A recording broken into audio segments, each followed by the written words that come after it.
ನಮಸ್ಕಾರ, ನೀವು ನೋಡ್ತಾ ಇದ್ದೀರಾ ಏಷ್ಯಾನೆಟ್ ಸುವರ್ಣ ನ್ಯೂಸ್. ನಾನು ಅಜಿತ್ ಹನುಮಕ್ಕನವರ್. ಈಗ ಈ ವಾರದ ನ್ಯೂಸ್ ಅವರ್ ಸ್ಪೆಷಲ್ನಲ್ಲಿ news person of the week ಇರ್ತಾರೆ, ಅಥವಾ news subject of the week ಬಗ್ಗೆ ಮಾತನಾಡುವುದಕ್ಕೆ ಒಬ್ಬ ಅತಿಥಿ ಇರ್ತಾರೆ.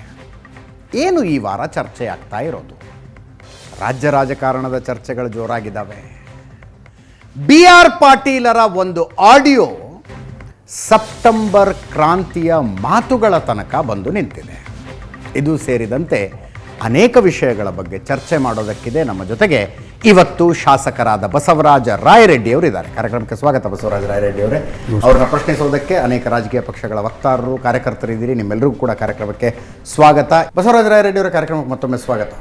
ನಮಸ್ಕಾರ. ಬಂದೇ ಬಿಡ್ತಲ್ಲ sir July, August, September, October, 4 ತಿಂಗಳು ಇನ್ನು ಅಂತ. ದೊಡ್ಡದೇನೋ ಆಗ್ಬಿಡುತ್ತೆ ರಾಜ್ಯ ರಾಜಕಾರಣದಲ್ಲಿ ಅಂತ ಸುದ್ದಿ. ಏನಾಗುತ್ತೆ ನನಗೆ ಗೊತ್ತಿಲ್ಲ. ಏನಾಗ್ತದೆ ಅಂತ ನನಗೆ ಗೊತ್ತಿಲ್ಲ ಅಂದೆ. 4 ತಿಂಗಳಲ್ಲಿ ಏನಾಗುತ್ತೆ ಏನಪ್ಪ ಅಂದರೆ, ನಿಮ್ಮ ಪಕ್ಷದವರೇ ಬರ್ತಾರೆ, ಇಲ್ಲೇ ನಿಮ್ಮ ಆಫೀಸ್ ಮುಂದೆ ನೆರಳುದಲ್ಲಿದ್ದೀವಿ, ಬನ್ನಿ ಒಂದು ಕಾಫಿ ಕುಡಿಯೋಣ ಅಂತಾರೆ. ಜನಾರ್ದನದಲ್ಲಿದ್ದೀವಿ, ದೋಸೆ ತಿನ್ನೋಣ ಬನ್ನಿ ಅಂತಾರೆ. ಭಾಳ ವಿಷಯಗಳು. ಕಾಫಿ ಕುಡಿದ್ರೆ ದೋಸೆ ತಿಂದ ಹೊರಟೋದ? ಇಲ್ಲ ಅಷ್ಟೇ ಹೊರಟೋಗೋದಿಲ್ಲ ಅವರು. ಭಾಳ ವಿಷಯಗಳನ್ನು ಹೇಳ್ತಾರೆ. ನನಗೆ ಗೊತ್ತಿದ್ದ ಮಟ್ಟಿಗೆ ಸೆಪ್ಟೆಂಬರಲ್ಲೂ ಏನಾಗಲ್ಲ, ಅಕ್ಟೋಬರಲ್ಲಿ ಏನೂ ಆಗಲ್ಲ. ಯುದ್ಧ ವ್ಯವಸ್ಥೆ ಮುಂದುವರಿತದೆ. ಮುಖ್ಯಮಂತ್ರಿ ಬದಲಾವಣೆ ಆಗುತ್ತೆ ಅಂತ ಚರ್ಚೆ. ನೋಡಿ, ನಾನು ನೋಡ್ತಾ ಇದ್ದೇನೆ ಅಜಿತ್ ಅವರೇ, ನಾವು ಪ್ರಾಮಾಣಿಕವಾಗಿ ಮಾತಾಡಬೇಕು. ಈ ಚರ್ಚೆ ಸುಮಾರು 1.5 ವರ್ಷದಿಂದ ನಡೀತಾನೆ ಇದೆ. ಹೌದು. ಪ್ರತಿ ವಾರ, ಪ್ರತಿ 15 ದಿವಸಕ್ಕಾರೆ ಸಿದ್ದರಾಮಯ್ಯ ಬದಲಾವಣೆ ಆಗ್ತಾರೆ. ನವಂಬರಲ್ಲಿ ರಾಜೀನಾಮೆ ಕೊಟ್ಬಿಡ್ತಾರೆ. ಅವ್ರಿಗೆ 2.5 ವರ್ಷ, ಇವ್ರಿಗೆ 2.5 ವರ್ಷ.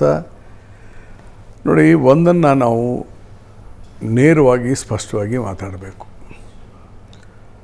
ಈ ಮುಖ್ಯಮಂತ್ರಿಗಳನ್ನು ಹೇಗೆ ಆಯ್ಕೆ ಮಾಡ್ತಾರೆ?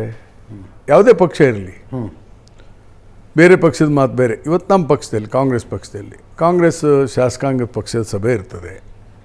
ಕಾಂಗ್ರೆಸ್ ಪಕ್ಷದ ಶಾಸಕಾಂಗ ಪಕ್ಷದ ಸಭೆಯಲ್ಲಿ ಬಹುಮತ ಬಂದಿರೋದ್ರಿಂದ ಪಕ್ಷದ ಅಧಿಕೃತವಾದಂಥ ಪದಾಧಿಕಾರಿಗಳು, AICC ಅಧ್ಯಕ್ಷರು ನೇಮಕ ಮಾಡಿದಂಥ ಪದಾಧಿಕಾರಿಗಳು ಶಾಸಕಾಂಗ ಪಕ್ಷದ ಸಭೆಯಲ್ಲಿ ಭಾಗವಹಿಸ್ತಾರೆ. ವೀಕ್ಷಕರಾಗಿ ಭಾಗವಹಿಸ್ತಾರೆ. ಭಾಗವಹಿಸಿ ಸಾಮಾನ್ಯವಾಗಿ ಎಲ್ಲ ಶಾಸಕರ ಯಾರನ್ನ ನೀವು ಶಾಸಕಾಂಗ ಪಕ್ಷದ ನಾಯಕರನ್ನಾಗಿ ಆಯ್ಕೆ ಮಾಡ್ತೀರಿ, ಅಂದರೆ ಅವರೇ ಮುಂದಿನ ಮುಖ್ಯಮಂತ್ರಿಯಾಗಿ ಆಗ್ತೀರಿ ಅನ್ನೋಂತ ಸ್ಪಷ್ಟವಾಗಿ ಕೇಳ್ತಾರೆ. ನಿಮ್ಮ ವಿಚಾರವನ್ನು ಒಂದು ವೋಟರ್ ಸ್ಲಿಪ್ಪಲ್ಲಿ ಥರನೇ ಬರೆದು ಕೊಡಿ ಅಂತ ಕೇಳ್ತಾರೆ. ಈ ಸಲ ಹಾಗೆ ಮಾಡಿದರು. ಓಕೆ. ಯಾರ್ಯಾರು ಕಂಟೆಸ್ಟ್ ಮಾಡಿದ್ದಾರೆ ಅವ್ರ ಹೆಸರನ್ನ ಬರೆದು ಕೊಟ್ಟರು. ಅಂತಿಮವಾಗಿ ಸಿದ್ದರಾಮಯ್ಯನವ್ರಿಗೆ ಅತಿ ಹೆಚ್ಚು ಶಾಸಕರು ಅವ್ರನ್ನ ಆಯ್ಕೆ ಮಾಡಿದ್ರಿಂದ ಅವ್ರನ್ನ ಮುಖ್ಯಮಂತ್ರಿ ಅಂತ ಹೇಳಿ ಪಕ್ಷದ ವರಿಷ್ಠರು ನಿರ್ಧಾರ ಮಾಡಿದ್ದಾರೆ. ಅದರಂತೆ ಅವರು ಕಾಂಗ್ರೆಸ್ ಪಕ್ಷದ ಶಾಸಕಾಂಗ ಪಕ್ಷದ ನಾಯಕರು ಕೂಡ ಹೌದು, ಮತ್ತು ಮುಖ್ಯಮಂತ್ರಿಯಾಗಿ ಕೂಡ ಅವರು ಆಯ್ಕೆಯಾದರು. ಆದರೆ ಆ ಸಂದರ್ಭದಲ್ಲಿ ಬೇಕಾದದ್ದು ಹಾಗೆ ನಡೆದಿರುವುದು. ಒಂದು ನಿಮಿಷ ಅದನ್ನೇ ಕಂಟಿನ್ಯೂ ಮಾಡ್ತೇನೆ, ಯಾಕಂದ್ರೆ ಐ ಆಮ್ ಎ ವೋಟರ್. ಆ ಸಂದರ್ಭದಲ್ಲಿ ನಮಗೆ ಪಕ್ಷದಿಂದ ಕಳಿಸಿರುವಂಥ ಏನು ವೀಕ್ಷಕರು, ಏನು ವರಿಷ್ಠರು ಕಳಿಸಿದ್ರು, 2.5 ವರ್ಷ ಮಾತ್ರ ಸಿದ್ದರಾಮಯ್ಯನವರು CM ಆಗ್ತಾರೆ. ಮುಂದೆ ಮತ್ತೆ ನಾವು 2.5 ವರ್ಷ ಆದಮೇಲೆ ಬದಲಾವಣೆ ಮಾಡ್ತೀವಿ ಅಂತ ನಮ್ಮ ಯಾವ ಶಾಸಕರಿಗೂ ಹೇಳಿಲ್ಲ. ಓಕೆ, ಇದನ್ನು ಸ್ಪಷ್ಟವಾಗಿ ಹೇಳ್ತೇನೆ. ಎಲ್ಲಿ ಹೇಳಿಲ್ಲ ಅವರು. ಹೌದು, ಶಾಸಕರುಗಳು ಹೇಳೇ ಇಲ್ಲ. ಒನ್ಸ್ ನಾವು ಎಲೆಕ್ಟ್ ಮಾಡಿದ್ದೀವಿ ಅಂದರೆ ಅದು ಮುಂದಿನ 5 ವರ್ಷಕ್ಕೆ ತಾನೇ, ಮುಂದಿನ 5 ವರ್ಷಕ್ಕೇನೆ ಅವ್ರು ಮುಖ್ಯಮಂತ್ರಿ ಯಾರೇ ಇರಲಿ, whether it is Siddaramaiah or somebody.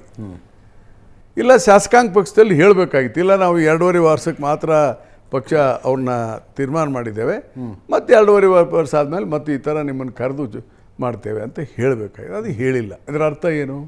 ಅವರು 5 ಇಯರ್ಸ್. ಆದರೆ ಇದು ಮಧ್ಯದಲ್ಲಿ ವಿರೋಧ ಪಕ್ಷದವ್ರು ಇರ್ಬೋದು, ಅಥವಾ ನಮ್ಮ ಪಕ್ಷದಲ್ಲೇ ಕೆಲವು ಜನ ನಾನೇ ಮುಖ್ಯಮಂತ್ರಿ ಆಗ್ಬೇಕು ಅಂತ ಖುಷಿಗಾಗಿ ಹೇಳ್ತಿರ್ತಾರೆ. ಹೇಳೋದ್ರಲ್ಲಿ ತಪ್ಪೇನಿಲ್ಲ. ಯಾರು ಬೇಕಾದ್ರೂ CM ಆಗ್ಬೋದು. ಹೇಳೋರ್ದು ಸಮಸ್ಯೆ ಅಲ್ಲ ಸರ್, ಹೇಳದೇ ಇರೋ ನಿಮಿಷ ಅದೇ ನಾನು ಹೇಳ್ತೀನಿ. ಹೇಳದೆ ತಪ್ಪೇನಿಲ್ಲ ಅಂತ ಹೇಳ್ತಾ ಇದ್ದೀನಲ್ಲ. ಯಾರು ಬೇಕಾದ್ರೂ ಆಗ್ಬೋದು.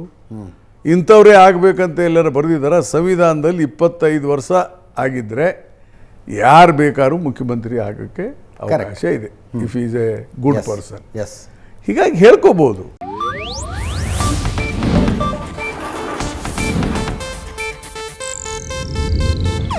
ಇದು ಏಷ್ಯಾನೆಟ್ ನ್ಯೂಸ್ ನೆಟ್ವರ್ಕ್ ಪ್ರಸ್ತುತಿ.